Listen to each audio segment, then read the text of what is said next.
Hi అండి అందరికి. జున్ను చేసి అయితే చాలా రోజులు అవుతుంది. ఇంట్లో ఊర్లో ఉన్నప్పుడు అయితే చేశాను. ఇక్కడైతే మొన్న సూపర్ మార్కెట్ కి వెళ్ళినప్పుడు జున్ను పౌడర్ అయితే తీసుకొచ్చాను.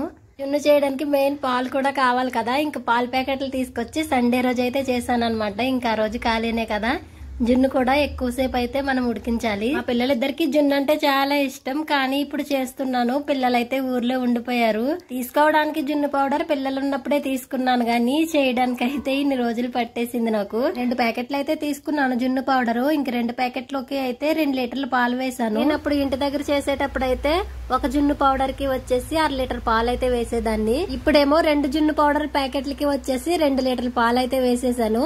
ఇక 1/2 కేజీ బెల్లం వేసి సొంటు మిరియాలు అయితే కొంచెం వేసాను.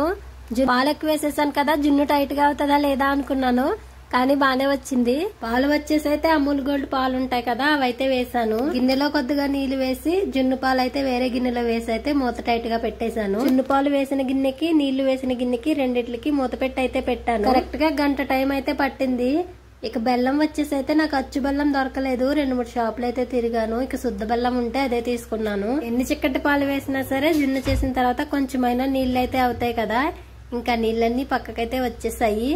ఇక జున్ను కాస్త ఎక్కువగానే చేశాను కదా, నాకు తెలిసిన వాళ్ళందరికీ అయితే 2 ప్యాకెట్లకి 2 లీటర్ల పాలు వేసినా సరే జున్ను చూసారా ఎంత టైట్ గా వచ్చిందో.